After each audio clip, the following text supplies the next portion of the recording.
Assalamu alaikum, everyone. Why I'm here, and it's late here, so I don't know where you're joining us from, but I'm in the UK, and as you know, this week we had all the schools shut. We've been having some really interesting conversations in our, Wild Mothers group. I had some conversations with some family members this week as well about the challenges that we're all facing, and sometimes I think it's so important that we don't shy away, that we're not afraid to say that we're struggling, that we're not afraid to say Assalamu alaikum for those that are joining. You've seen the title. I'm going to be just free flow today, talking about motherhood, the pandemic, and some of my thoughts. Okay, so the first thing that I'm going to talk about is for those of us that had children in school, and then this week there's been that closure, is the pressure that we felt. So I have a child in high school and a child in primary, and the way that the learning is, it's online. My daughter's expected to go online at 8:20 in the morning and then do her lessons throughout the day. And the first 2 days it was just so stressful.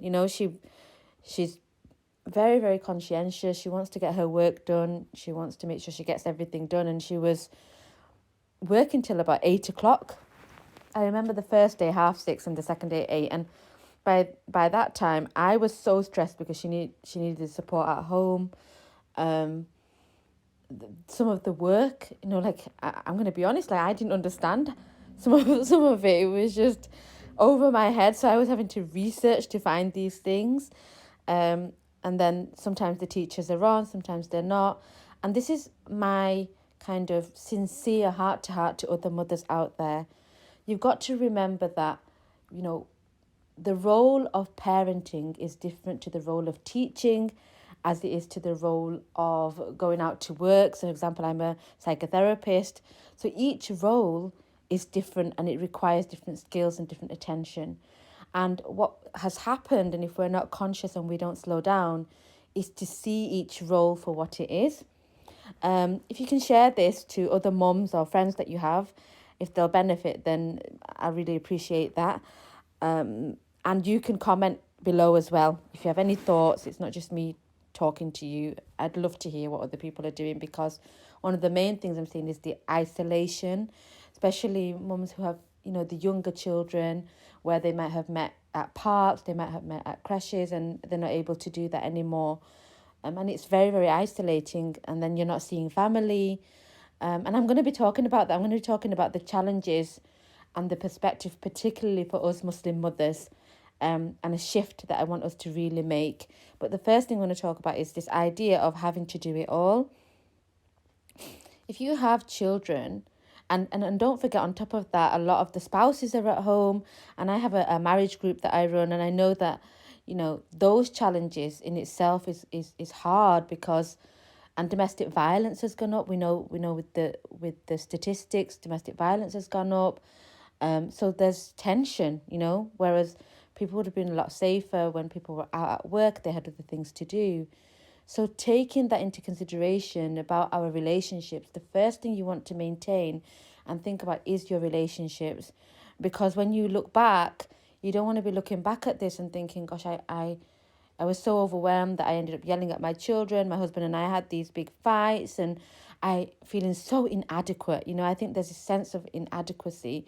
But you've got to remember that this is such a unique time. And I was a homeschooling mum for a long time, and there was a specific reason why I sent my children to school in this last year. And I'll tell you firsthand, it's not, being a parent is a full-time job, doing the parenting work, and that role in itself is full-time. And then on top of that, to be told overnight that you've got to then start teaching your children, we're not teachers.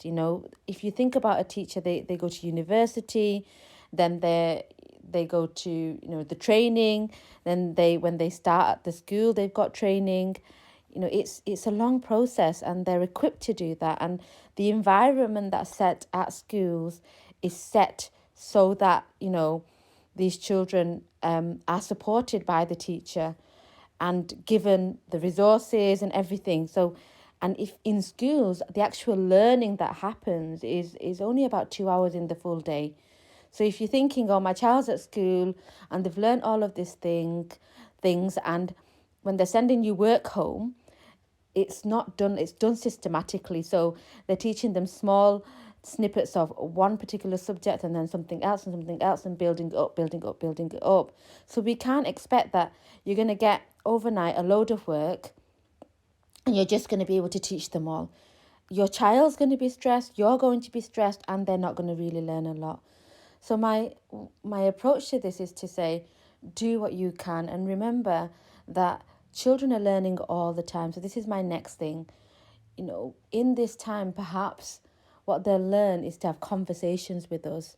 If you had a child in the kitchen with you when you're cooking, the things that they learn, the skills, the motor skills that they learn from just letting them stir or cut something. Like my younger one today was helping me make something, and she cooked, she cut the coriander, she did the garlic, and she was asking me, what's this called? And I said, smell it. And this is all learning. This is all still part of, life skills that they're going to have.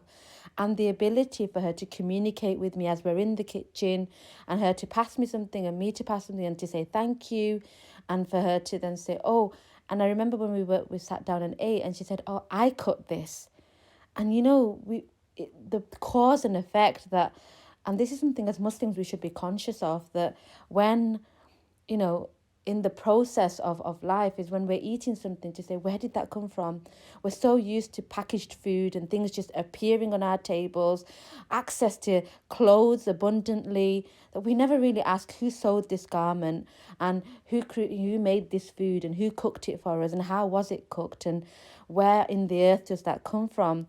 Because this is a part of teaching our children. And so the shift that can be made is, this idea of what education is.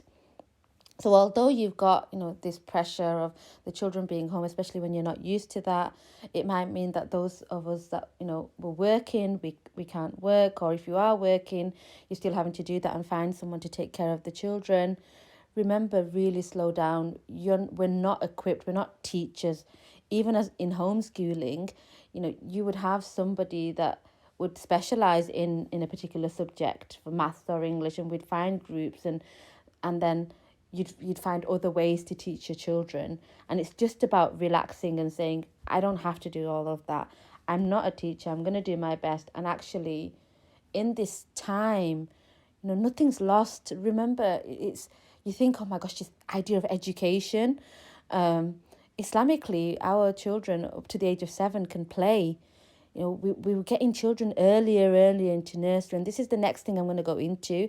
I really want to talk about motherhood. And I was talking about this in our group today as well. Conscious parenting, and this idea that in this country particularly, we are not supported as mothers. There's this idea that, you work. And if I said to somebody, oh, I'm a psychotherapist and I've done all of this work, people say, wow, brilliant. But if I met somebody 5 years on and they asked me what I'd done, and I'd been at home looking after my children, you find mothers are kind of like, oh, I didn't really do much. I hear a lot of mothers say, I didn't really do much. I was home with the kids. But this is a huge mindset shift that we have to make, particularly as Muslim mothers. Our Jannah, Allah subhanahu wa ta'ala has given us such a status. The Jannah lies under the feet of the mother. And I'll be honest, I'll be the first to admit this, that when I was on my own and I was looking after the girls and I was doing the homeschooling, I did used to feel this huge sense of, as I saw people get degrees and, the education, and I saw peers, that I trained with, who were setting up private practice, or they'd gone into the NHS and they were doing or other work. Financially, they were growing, and I used to think, gosh, I did the same course, but I'm not at the same place.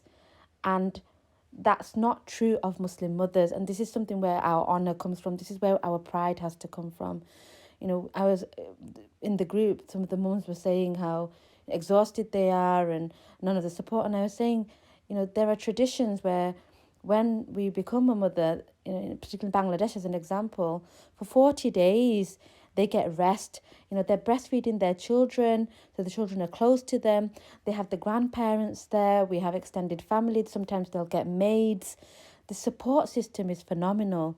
But in this country, we're expected, as soon as you've had your baby, there's this pressure of going back to work, of feeling a sense of inadequacy if we're not doing something other than parenting. And I'll tell you something, we've got it the wrong way around. We've got it as a society that,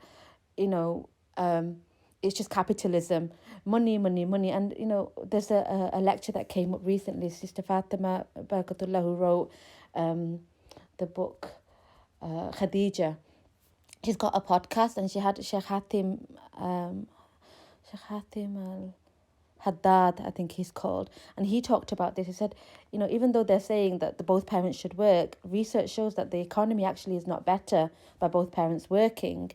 And if we're measuring our worth only on the fact that how much money we made, subhanallah, there's the hadith that says there's only 3 things we'll take with us, guys. 3 things.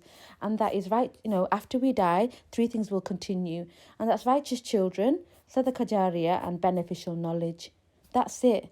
Now, if you really think about the sum of everything, if we just went back to that basic of looking at, the righteous children element, okay, and we had devoted that time to, if I was in a job, like I've done lots of, I was a manager at a company, and I got paid around 30,000, and so imagine being paid 30,000. That's not a lot, and that's not low either, okay, but around 30,000. I got paid that for what? Managing people, so making sure they come in on time. If I really look at the basic of what we were doing, what is it that I'm doing? Making sure people come in on time, making sure people leave. Isn't that what we do with our children? Making sure they wake up for Fajr? Isn't that a much worthier thing? And I don't get paid for that.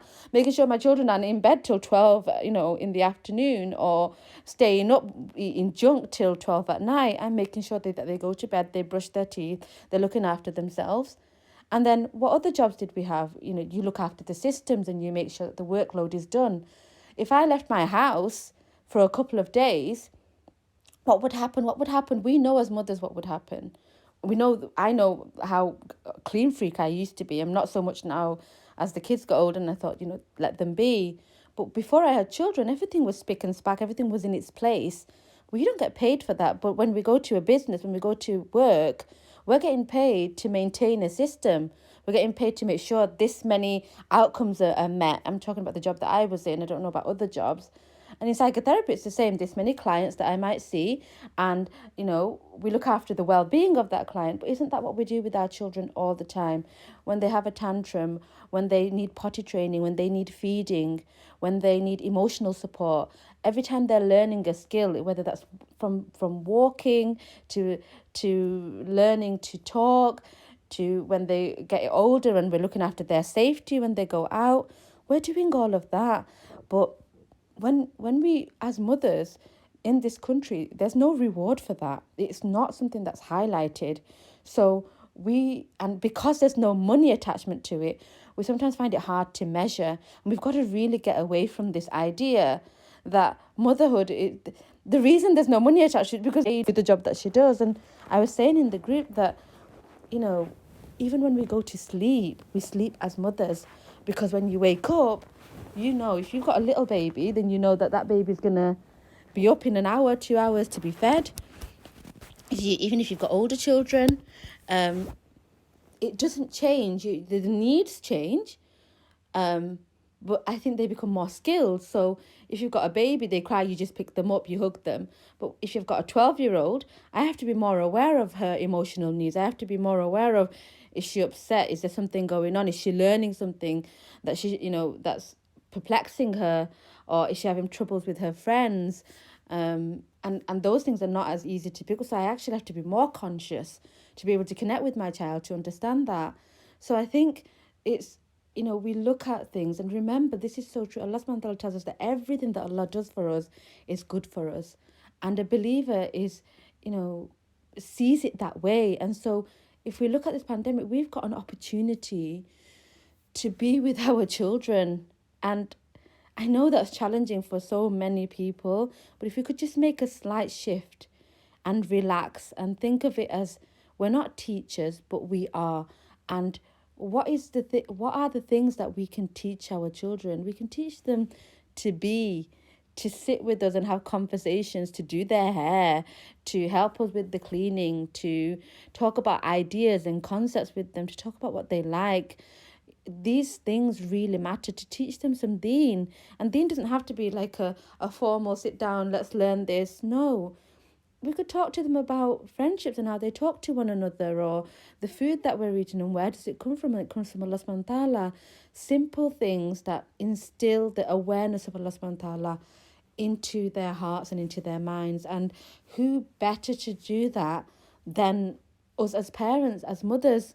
Who would our, as we grow up, you know, if you wanted one wish, I would want that, my children would remember my mother taught me this, or I saw my mother this way. I don't want them to remember me as this stressed person who yelled at them, who all I thought about was the grades that they're going to get. Believe me, we all went to school. I got really good grades, but who remembers? Like, who cares, really, in the grand scheme of things? Unless I use that, like we're talking about the beneficial knowledge, unless I use that to do something good, like act upon it, none of it was helpful. Just getting the grade at the end has no benefit in the eyes of Allah. Getting a degree has no benefit. There's nothing in Islam that says if you get a degree, you go to Jannah. If you don't get a degree, you don't go to Jannah. It doesn't work that way. But if we're good human beings, and our mannerisms are good, and the knowledge that we learn, we're conscious of that, and we can instill that into our children, that's the biggest job that we can do in this world. And so relax. So what if your house isn't perfect? So what if things are a bit messy? It doesn't matter. You can clean up. You can give it a couple of days and say, I'm going to clean up then. The most important thing is that as a mother, you were able to enjoy that process. So as much as sometimes as mothers, we're so focused on, the doing for our children instead of the being. So the doing elements is, I'm going to have to get this, and this done throughout the day. And we set our goals like that. And so even before we wake up, we're anxious because there's so many things to do in that day. Rather than if we shifted it to being. So I talk about this with clients when some clients who are very, very overwhelmed, or they are kind of I was that kind of person as well, the doing type, the list maker. And what you do is you miss out on life. So you want to be able to shift from this idea of, oh, I'm going to be a doer, to how do I want to be? Like, what are the experiences I want to have today? So if I'm tidying clothes, do I want to do, is the goal to tidy the clothes and put them away? Or is there some joy in that I can have? The being, as I do that, I want to be calm. As I do that, I could sing a song with my children. As I do that, I could get them to help me fold it. And I'm going to experience something that's far more greater than just the doing. Because what you'll find is, if you have this huge list of all the things that have to be done, and my daughter did this, like I said to you at the beginning of, I have to get my work done. If I don't, I'm going to get in trouble. And she had all these ideas. And I said, where are you going to get in trouble from? Like, who's going to, and she said, well, the teachers are going to get me in trouble. I said, trouble for what? What is it that you think you've done? I said, I haven't completed it. I said, but you put in all that effort. You've been sat here for the last 2 hours. And work is never completed. Learning is never completed, Maisha. There's always something to learn. And I would be disappointed if you hadn't. You wake up every day at 7. You're here on time. You're asking the right questions. But you have to understand that in your classroom, that teacher would have just given you that information. And then you would have just done the lesson. Now you're having to read through. And what she found by the end of the week is that the majority of her class hadn't even submitted work. And I said to her, do you see that the pressure that you put on yourself? And she has eczema, she has asthma, so her asthma flared up within that first day, her eczema flared up, and I could see my child, and every time I said, let's get some help, she was like, no, we can't ask for help. And I felt so sad. I thought, this is not the way that it should be. Whatever we do in life should be about being. And I said, look, Do you enjoy what you're doing? Are you enjoying the process? I understand the end goal is to complete the task, but what will you remember of that task? Will you remember that you learned this about maths or this about this subject? I think she was doing the Victorians or something. I said, would you remember? Can you tell me a story about it? And those things are just as important. And unless we start role modeling that, I can see where my child would get that from, probably from me, if I'm honest. I can see that through and through. And so they're reflections to us. And I'm going to conclude, but my main message for today is three main things. We're parents, and the parenting role is a specific role, and there's a specific, ways that in which we all do that, okay? Teaching is a separate role, as is your job, as is whatever it might be. And if you put that pressure on yourself that my child's at home and I have to be a teacher right now, the children get stressed, you get stressed, just take it off the table. And remember that there are lots of homeschooling children who are learning, and some are unschooled children, and they're learning all the time. This is the mind shift that we have to make. Our children are learning all the time. They don't need to be doing maths and English and science and the formal subjects that we think and associate with learning as being learning. You could sit with them and have a conversation. You could watch a movie and say to them, what did you learn from that? And they could tell you, like my daughter watched, I've forgotten what it's called. There's a child in it called Augie, and he's been homeschooled, and then he goes into school and he wears this big hat, and it's a real feel-good factor movie. And afterwards, when she was talking about some issues she was having with friends at school, she was able to take lessons from that and say, oh, there was this boy in Augie who was really kind, and his parents were saying that he's really scared, but he wasn't. I said, and we could have lots of beautiful conversations around speaking up, about being kind to others, about being different, about having self-confidence, all from just watching something. So you want to be mindful of that. You want to be saying, instead of being so hard on yourself, to say, actually, no, my child is learning. And remember, all children are resilient. So you might think, oh my gosh, this year, how much are they going to miss out on? They're not going to miss out on much. Children learn in the whole of the day. Studies have shown it's about an hour, 45 minutes to 2 hours. The rest of it is preparing. They go into the lesson, they're settling in, they've got lunch, they've got their breaks. They're not doing that much actual where they're having to learn something. So don't put so much pressure on yourselves, okay? Enjoy that time. Remember what I said, that for a believer, everything is good for us, but we have to see it that way. I think sometimes the thinking that we have makes us believe that something is bad, and we get scared, we get anxious, we get overwhelmed. Instead, if we can shift it to, if Allah, is telling me, and I believe that everything that happens to me is for my benefit, then I'm going to relax, and I'm going to, whatever is now is happening, I'm going to be in that. I'm not going to try to make it something that it isn't. And I think that's quite a big shift as well. Sometimes we want it to be something that it's not, and we fight it. It's like, this is not how it should be. This is not the way it's supposed to be. But it is supposed to be that way, because that's how Allah has, willed for it to be. Like in this moment, this is how it's supposed to be. We're in lockdown. If we can say all day long, it's not supposed to be, it's not right, it's not. But the more that we do that, the more anxious that we feel. But if we can say no, for whatever reasons, Allah subhanahu wa ta'ala in his wisdom knows that this was what was best for us. Our children are home with us. We can spend that time with them. If they're distressed, Allah has given me the ability to be able to soothe them. We have that within us, but we've got to have that faith in God, that God has given us that strength to do that. That's the second thing. And the third thing is around the motherhood. Believe me, you will get measured in all of like I said, when I'm at work and I sign people in and I check when they're off sick, and when I do their stats and all of this kind of things that I used to do, we got paid. You get paid 30,000, 40,000, whatever it is a year. But when you're doing that for your children, it's not rewarded. You don't get somebody coming in and throwing a party and saying, I'm going to give you a promotion. You don't get that. It's just in your own home with nobody noticing. It's something that you do. But unless you make that shift, unless us as mothers, we make that shift and say, no, the job that we do is the biggest job in the world and the most important job in the world, because we're bringing up Muslim children, and we're nurturing them, we're taking care of them, we're helping them with their habits, with their behaviors, with their mannerisms. We're teaching them secure connection, safety, love.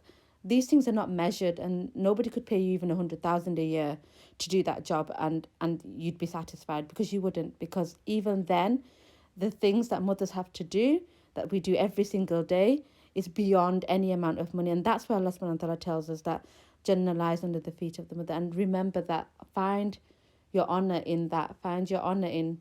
And I was speaking to, and I'll finish off with, I was speaking to a sister, and she was saying, how, because our children grow up, and Allah says that because our children will take care of us and whatnot. And I said, that's perhaps the case, but some children don't grow up and take care of you. Yes, the warning is there, or the reminder is there, that look after your parents because, or your mother, because she has such a high status. But I said, despite our children taking care of us or not taking care of us, it's the default. That's the beauty of it. That Allah has said from that moment that, Jannah lies under the feet of your mother. And the last thing I'd say is that being versus the doing. If you wake up every morning on what you have to do, you will kill yourself, And I'm telling you firsthand, I was the list maker. I'm the have to get all these things done. And I used to feel inadequate, thinking, oh my gosh, I'm a single mom with these children, and my career or whatever it might be that I wanted to do maybe isn't where I wanted it to be. And it's not true, because I brought up children. That's it. Like I was there 24/7. I was up at nights. I was there when they're sick, when they're ill, teaching them to navigate through their emotions, all of that. And part of that is the shift to say, while we're, especially at this time, shift the focus from doing to being. Who do I want to be when I wake up in the morning? Not what do I want to do. When you ask ourselves all the things I've got to do, like if I wake up in the morning thinking I have to do all these things, I get quite anxious. I'm like, oh my gosh, there's so much to do. There's the clothes, and I need to help my daughter with her homework, and the other one with her homework, and I've got to cook, and then this and then that, and it builds up and it builds up, and you get quite anxious. But if you shifted it to how do I want to be today, who do I want to be, then you're like, I'm going to be loving, and I'm going to be kind, and I'm going to be present. And when I'm cooking, it's because I want to be eating with my children, because that's fun, and we're going to have those memories when we grow up, because it's coming from a feeling place, from a place of those values. It will shift your day completely. It will shift from, there's this task list that I've got, and if I don't do it, somehow there's this external. And remember, who's going to punish you as well? If you didn't get the shopping done or the washing done, or if you didn't make the 100 dishes, I don't know, everybody's situation's different, or you didn't do all those activities with your children, who's really telling you that you were a bad mother, or you didn't get everything right? You have to really question that. Like, where did we get that from? We only got that from an external source. Somewhere we've learned that that's not enough. And that's why Islam is so important, because it's absolutely, in the eyes of Allah, it's absolutely enough. It's so honorable if you sit there and you potty trained your child, or you cooked some food for them, or you sat on the floor and you played with them. And like I talked about the Islamic values, it doesn't have to be a sat down class. It's a simple thing of just saying, where did this food come from? Aren't we lucky that Allah subhanahu wa ta'ala provides for us? Or something that's a reminder to remind them of good manners, or thank you for helping me. That's something nice, that you taught your child something good. And it's like, to make that shift, you don't reward yourself for that. You don't even notice that you're doing that.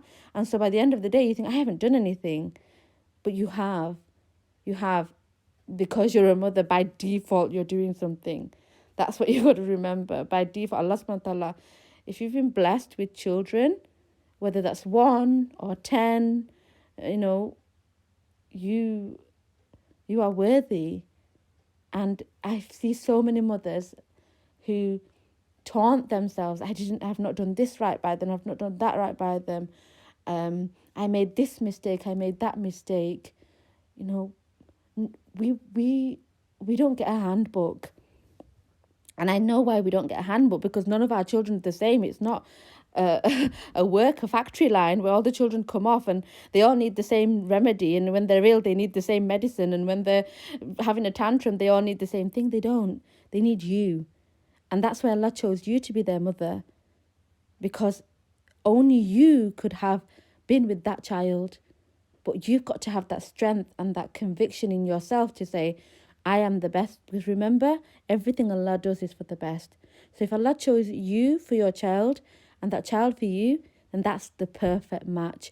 And you have all of the ability to be able to handle that. But the first step is that conviction within yourself of being, it's not the child, it's us. We've got to have that confidence in ourselves that, no, I'm a good mom. And if something isn't working, don't feel stuck like, oh, I did this. Okay, that part isn't working. What do I need to do to change? This idea of punishment, it doesn't get us anywhere. It's from Shaitan. It keeps you stuck and he keeps you spinning. That's not how a believer should be. A believer is full of hope and optimism. So, yeah, of course, there might be times I say the wrong thing, or I don't give them the right attention, or they called me 100 times and I haven't listened. There will be moments like that, because I'm human. But if I stay stuck on that look at all the things that I didn't do, then that just becomes a spiral of all the things I didn't do. And you think of the next thing and the next thing, and then you feel worse and worse. But remember, go back to the being. Who do I want to be? And if I want to be a present kind of mum, then say, okay, next time when they're calling me and maybe I've been on my phone, I'm going to think, right, I'm going to just put my phone away. And you look at them, you notice it. You've got to notice it, because the West doesn't reward motherhood. It will reward you for getting a job. It will reward you for everything else. But when it comes to motherhood, and I'm not talking about Muslim groups, I'm in, non-Muslim groups who women who are saying this, that say we wanted to do something for ourselves, the system isn't there to support us. We've got to leave our child with a stranger for 16 hours from, and now I think the age is, it used to be 5, I think now it's like 2. They're like babies, literally. The weaning for in Islam was 2 years when you breastfeed them. So it's crazy how young they are. And then, the idea is that they will pay somebody else to look after our children while we go out to work. So why couldn't they just pay us? They're our children. Who else is going to look after our children better than we are? So it's not a supportive system. And even, the other mothers I'm speaking to are non-Muslim mothers, who are really conscious parents, kind of have these ideas of wanting to be with their children, valuing motherhood. They say the same thing, that should I want to go out to work, where's the support for my child? Who do I have? Where do I leave them? Their dad has to work. It's not like they're going to give their dad some time off so that I could go to work. And I know as a single mom, the way the system's set up is, even when you go to work, you'd rather be on benefits because of the little amount that you earn and the difference in the, I don't want to leave my children for 16 hours just to get £100 more a month. It just doesn't make any sense. Or even if it's £100 a week, it's still not enough to want me to go out and leave my children with someone else. Because nobody can look after your children the way you can. And I'm going to leave you with that. That's my conclusion. Don't feel overwhelmed that they're at home or they're not getting the learning or you're doing something wrong. We're not teachers. Teachers are trained. The environment's there, and don't feel guilty that they're going to fall behind or somehow children are really resilient. I know children who come to this country when they're like 9 or 10 and end up with like 3 or 4 PhDs. The learning, they're sponges. They don't, to be honest, Islamically up to 7, they can play. So we're sending our kids from 2. What are they doing in these nurseries except for wanting capitalism and wanting us to work so that the children can be cared by somebody else? And then lastly is this, just to be easy. I think my overall message, and for myself as well, is don't be so hard on yourselves. Play with them. Remember, everything Allah does is for the best. Maybe this time is just to connect with them, just to get to know them as little human beings. Let them know you. Sit on the couch, read books, play games. All of it is learning. They're not missing out on anything. It's hard enough as it is without having to put extra pressure on ourselves. Jazakallah khairan for listening. And if you've enjoyed this and found it beneficial, then please share it with others. And thank you. Assalamu alaikum.